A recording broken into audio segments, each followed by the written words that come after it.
Bonjour! Comment allez-vous aujourd'hui? Je vous retrouve pour une nouvelle vidéo grammaire. Aujourd'hui, on va clarifier 4 expressions essentielles pour parler du temps. Il y a depuis, pendant et pour. Elles sont parfois difficiles à distinguer, mais avec des exemples simples, tout sera clair. C'est parti!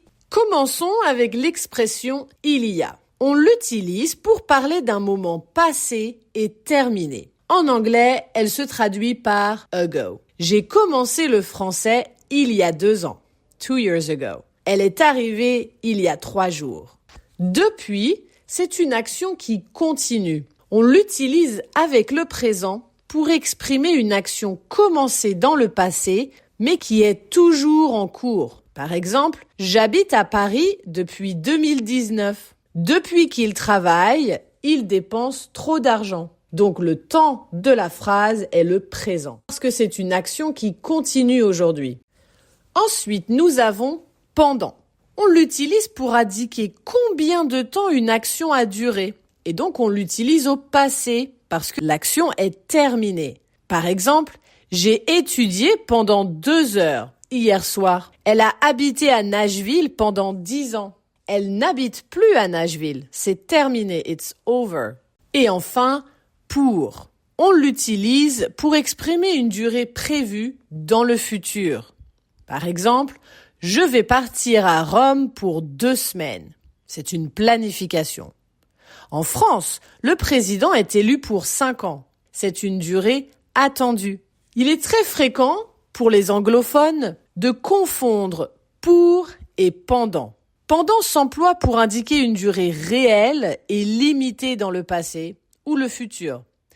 Mais la différence clé, c'est que pendant met l'accent sur la période réelle de l'action, alors que pour souligne l'aspect prévisionnel et planifié d'une durée. Par exemple, vous allez dire « Je vais en France pour 2 semaines ». That's what you have in mind, but you don't know.